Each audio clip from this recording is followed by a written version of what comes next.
नमस्कार दोस्तों, स्वागत है आप सभी का यूट्यूब चैनल एबीटेक में। आज है 30 जुलाई 2021 और जान लेते हैं आज की महत्वपूर्ण खबरें जो आज के प्रमुख समाचार पत्रों पर छाई हुई हैं और आप लोगों के लिए बहुत ही इंपॉर्टेंट हैं। सबसे पहले बात कर लेते हैं लोक सेवा आयोग को लेकर के। लिखा है आवेदन में 76 अभ्यर्थियों ने की गलती, यूपीपीएससी ने त्रुटि सुधार के लिए अभ्यर्थियों को 4 अगस्त तक दिया मौका।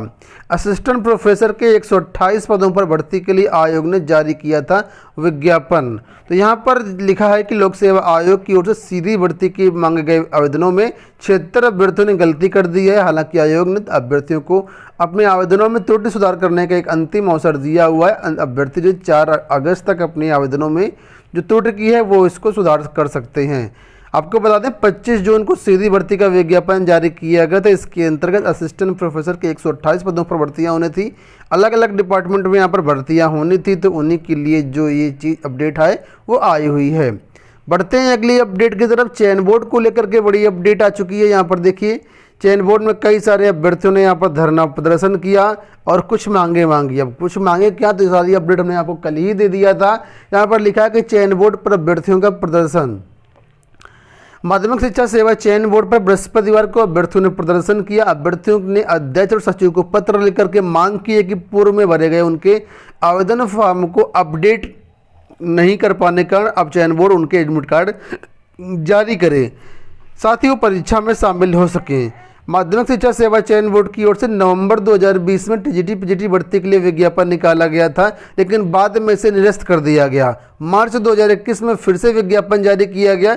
इसमें निर्देश दिया गया कि पूर्व में आवेदन कर चुके अभ्यर्थियों को दोबारा फॉर्म भरने की जरूरत नहीं है, केवल उन्हें फॉर्म को अपडेट करना था। अभ्यर्थियों का कहना है कि आवेदन निरस्त करने की सूचना आयोग की ओर से एसएमएस के जरिए और ईमेल के जरिए नहीं दी गई। कोरोना वायरस संक्रमण के कारण तमाम अभ्यर्थी फॉर्म को अपडेट नहीं कर पाए। ऐसे में अब अभ्यर्थी नज़दीक आने पर प्रवेश पत्र डाउनलोड नहीं कर पा रहे हैं। तो चयन बोर्ड में धरना प्रदर्शन किया गया कि इन फॉर्मों को सही माना जाए, उनको अपने सिस्टम से अपडेट किया जाए और इन सभी अभ्यर्थियों का जो प्रवेश पत्र है वो जारी किया जाए। लेकिन चयन बोर्ड ने साफ मना कर दिया कि ऐसा पॉसिबल नहीं है। नियमों का हवाला देते हुए चयन बोर्ड ने साफ इनकार कर दिया। देखिए यहाँ पर दैनिक जागरण में दिया गया कि अपडेट फॉर्म नहीं भरने वाले अभ्यर्थी टीजीटी परीक्षा से बाहर, अभ्यर्थियों ने किया प्रदर्शन, नहीं मिल सका प्रवेश पत्र। तो चयन बोर्ड ने साफ कर दिया है कि कुछ बोर्ड के रूल्स हैं, रेगुलेशंस हैं, इस तरीके से इनको मतलब अब एडमिट कार्ड जारी नहीं किया जाएगा। ये गलती अभ्यर्थियों की है, ठीक है। तो फिलहाल चयन बोर्ड ने इनकार कर दिया है। आने वाले टाइम पर जो भी अपडेट निकल के आ गई चैनल के माध्यम से आप लोगों को अपडेट किया जाएगा। यहाँ पर देखिए क्या कहना था उप सचिव नवल किशोर जी का। उन्होंने कहा कि बीते मार्च माह में दोबारा विज्ञापन निकाला गया और 20 मई तक आवेदन का समय दिया गया। 12 लाख अभ्यर्थियों से अधिक ने आवेदन किया था। उसी आधार पर परीक्षा की तिथि घोषित कर प्रवेश पत्र जारी किए गए। उन्होंने कहा कि अपडेट फॉर्म ना मिलने वालों को प्रवेश पत्र निर्गत नहीं किया जाएगा। अब ये अभ्यर्थी फिर से कोर्ट जाने की तैयारी कर रहे हैं, तो भाई कोर्ट जाओ या कहीं जाओ, गलती आपकी है और इसमें चयन बोर्ड एक्सेप्ट नहीं करेगा, ना ही कोर्ट से कोई राहत मिलने वाली है, ठीक है। बाकी चंदा चोर बहुत है, आप लोग सावधान रहिएगा। दोस्तों यहाँ पर उत्तर प्रदेश सरकार में एक नया कानून आ रहा है, आप लोग जानते हैं, जनसंख्या नियंत्रण कानून। जनसंख्या नियंत्रण कानून में अगर 2 से ज़्यादा बच्चे होते हैं आप लोगों के, तो फिर आप लोगों को जो रिजर्वेशन का लाभ है वो नहीं मिल पाएगा। रिजर्वेशन का लाभ वो कहीं पर भी नहीं मिल पाएगा, चाहे वो चुनाव लड़ना हो या नौकरी हो, या अगर आप आम लाइफ भी जीते हैं, आम आदमी भी हैं, तब भी आपके ऊपर इस सारी चीज़ों की बंदिशें रहेंगी। तो यहाँ पर देखिए लिखा है कि प्रदेशवासी व विभिन्न संगठन चाहते हैं कि जनसंख्या नियंत्रण को लेकर के बन रहा कानून और सख्त हो। उसका दायरा और बढ़ा दिया गया है। इस बात के बजाय गवाह राज्य विधि आयोग को मिले सुझाव हैं। आयोग को भेजे गए करीब 8500 सुझावों में अधिकांश ने 2 से ज़्यादा बच्चे पैदा करने वालों को आरक्षण से वंचित किए जाने से लेकर मताधिकार छीनने की सिफारिश की हैं। बहुत से लोगों ने स्थानीय निकाय चुनाव यानी नगर निकाय से लेकर पंचायत चुनाव तक के साथ ही एमपी व एमएलए के चुनाव को भी इस कानून के दायरे में लाने की पैरवी की है। हालांकि कई ऐसे सुझाव आए हैं जिन पर आयोग अपने स्तर से अमल नहीं कर सकता, लेकिन इसके लिए केंद्र सरकार को कदम उठाने पड़ेंगे। फिलहाल आयोग सुझावों को अलग अलग श्रेणियों में बांटकर उन पर मंथन कर रहा है। विधिक पहलुओं को भी गहराई से देखा जा रहा है। आयोग अगस्त माह के दूसरे सप्ताह तक उत्तर प्रदेश जनसंख्यक विधेयक 2021 का प्रारूप सौंपने की तैयारी में है। राज्य विधि आयोग ने राज्य विधि आयोग ने उत्तर प्रदेश जनसंख्यक विधेयक 2021 का प्रारूप तैयार कर उसे अपनी वेबसाइट पर अपलोड कर उस पर लोगों से सुझाव आमंत्रित किए थे। आयोग ने सुझाव देने की समय सीमा 19 जुलाई तय की थी। इस अवधि तक आयोग को करीब 8,500 सुझाव मिले। इसमें से कई सुझाव हैं। आयोग को भेजे गए सुझाव में कई लोगों ने 2 के स्थान पर 3 बच्चों के लिए कानून बनाए जाने की बात कही है। बहुत से लोगों का यह भी कहना है कि इस कानून को पहले ही लागू कर दिया जाना चाहिए था। तो फिलहाल कई लोगों के सुझाव अलग अलग आए हैं। इसमें सरकार मंथन करेगी किसको लागू किया जाना है, किसको नहीं किया जाना है। लेकिन जो सरकार का ड्राफ्ट जारी हुआ था, ड्राफ्ट के अनुसार 2 से ज़्यादा अगर बच्चे होते हैं तो फिर किसी भी प्रकार का उनका कोई फ़ायदा नहीं मिलेगा, कोई सब्सिडी वगैरह नहीं मिलेगी, कोई भी स्कॉलरशिप नहीं मिलेगी, नौकरी में प्रमोशन नहीं मिलेगा और नौकरी में वरीयता भी नहीं दी जाएगी। इस तरीके से कई सारी चीज़ें हैं जो सरकार लागू करना चाहती है। रेलवे को लेकर के अपडेट आई कि लीजिए प्रशिक्षण और पाइए रेलवे में नौकरी। कोरोना महामारी की वजह से रोजगार के संकट से जूझ रहे युवाओं को रेलवे नौकरी का मौका देने जा रहा है। उत्तर मध्य रेलवे की ओर से प्रयागराज, झांसी और आगरा मंडलों में अप्रेंटिस के लिए 1664 स्लॉट के आवेदन मांगे गए हैं। इसके लिए कोई परीक्षा नहीं देनी होगी बल्कि मेरिट के आधार पर सीधी भर्ती होगी। 10वीं कक्षा पास करने के बाद ITI कोर्स पूरा करने वाले युवाओं के लिए नौकरी हासिल करने का एक सुनहरा अवसर है।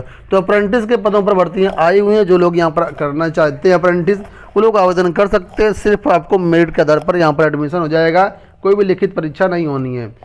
एक बड़ी अपडेट आ रही है केंद्र सरकार से। लिखा है विभागों में 8.72 लाख पद खाली, यानी केंद्र सरकार के सभी विभागों में जो है करीब 8.9 लाख जो पद हैं वो खाली है। लिखा है कि देश में एक तरफ बेरोजगारी विकराल रूप धारण कर रही है, वहीं केंद्र सरकार के महकमों में 8.72 लाख पद खाली पड़े हुए हैं। ये बात खुद सरकार ने गुरुवार को संसद में स्वीकार करी है। कार्मिक, लोक शिकायत तथा पेंशन राज्य मंत्री जितेंद्र सिंह ने एक लिखित प्रश्न के उत्तर में राज्यसभा में कहा कि 1 मार्च 2020 तक केंद्र सरकार के विभिन्न विभागों में कुल मिलाकर के 8.72 लाख पद खाली थी। 1 मार्च 2020 तक का डाटा है ये।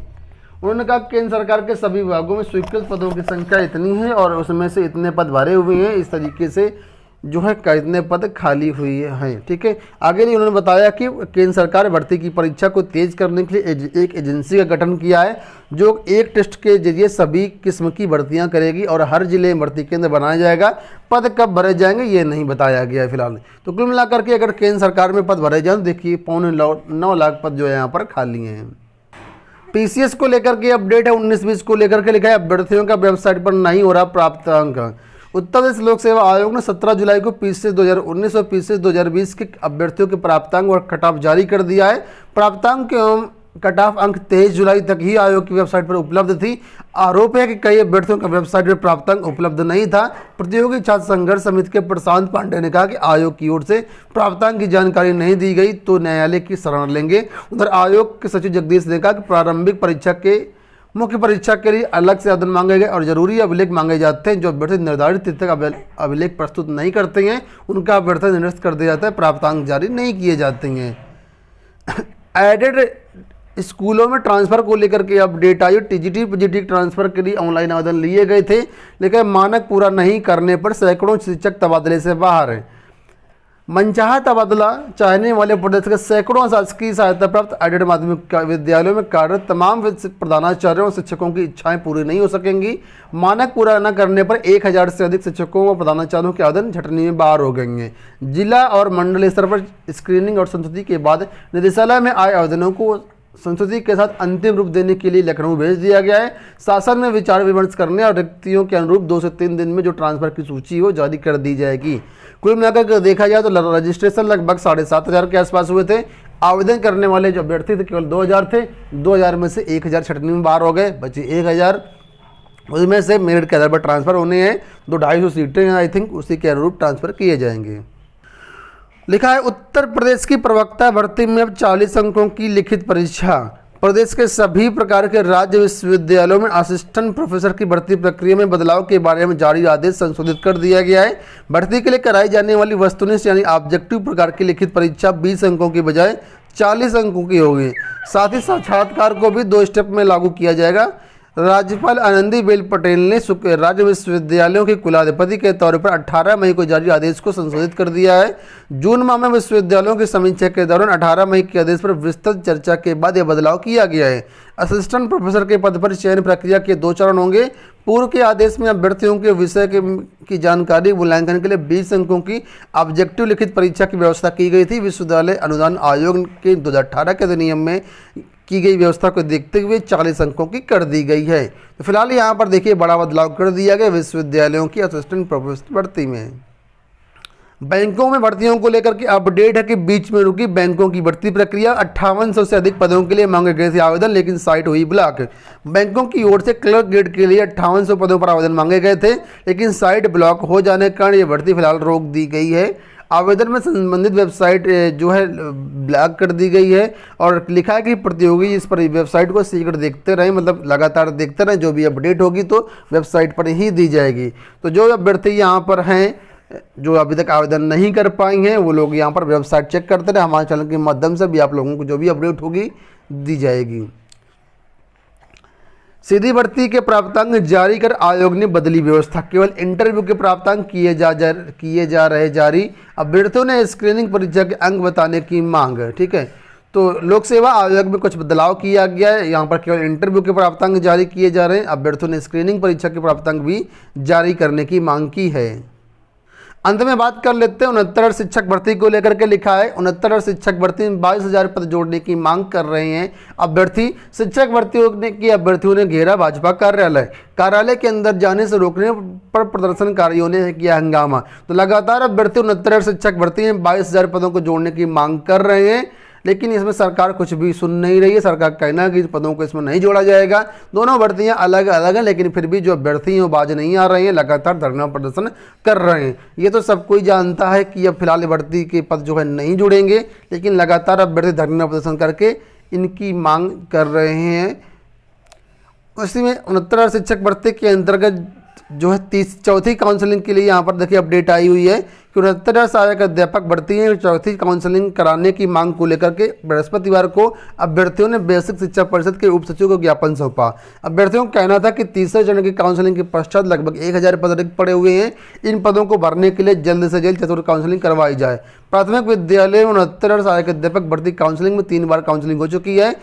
अब 3 बार की काउंसलिंग के बाद भी लगभग 1000 पद यहाँ पर खाली बताए जा रहे हैं, तो उन पर चौथी काउंसलिंग की मांग की गई है। सीबीएसई बोर्ड को लेकर के अपडेट आई है। लिखा कि परिणाम के लिए ऑनलाइन रोल नंबर पता करें छात्र। सीबीएसई बोर्ड ने जो रोल नंबर 10वीं 12वीं के उसका लिंक जारी कर दिया है कि उसके माध्यम से 10वीं 12वीं का कोई भी छात्र जो अपना रोल नंबर पता कर सकता है। हाई स्कूल और इंटर का रोल नंबर जारी करने की जो अंतिम डेट है 31 जुलाई है। उम्मीद है कि कल जो है सीबीएसई बोर्ड का रिजल्ट जो है जारी किया जा सकता है। मेडिकल में जो है ओबीसी और ईडब्ल्यूएस के अभ्यर्थियों के लिए जो आरक्षण है उसका प्रावधान लागू कर दिया गया। फिलहाल ओबीसी को 27% और गरीब ईडब्ल्यूएस अभ्यर्थियों को जो है 10% आरक्षण दिया जाएगा। इसका कल जो प्रधानमंत्री हैं मोदी जी ने ऐलान कर दिया है। इससे काफ़ी छात्रों को यहाँ पर राहत मिलेगी। तो ये हो गई दोस्तों आज की सारी अपडेट। ऐसा करते वीडियो पसंद आएगा। फिलहाल इस वीडियो में इतना ही। धन्यवाद।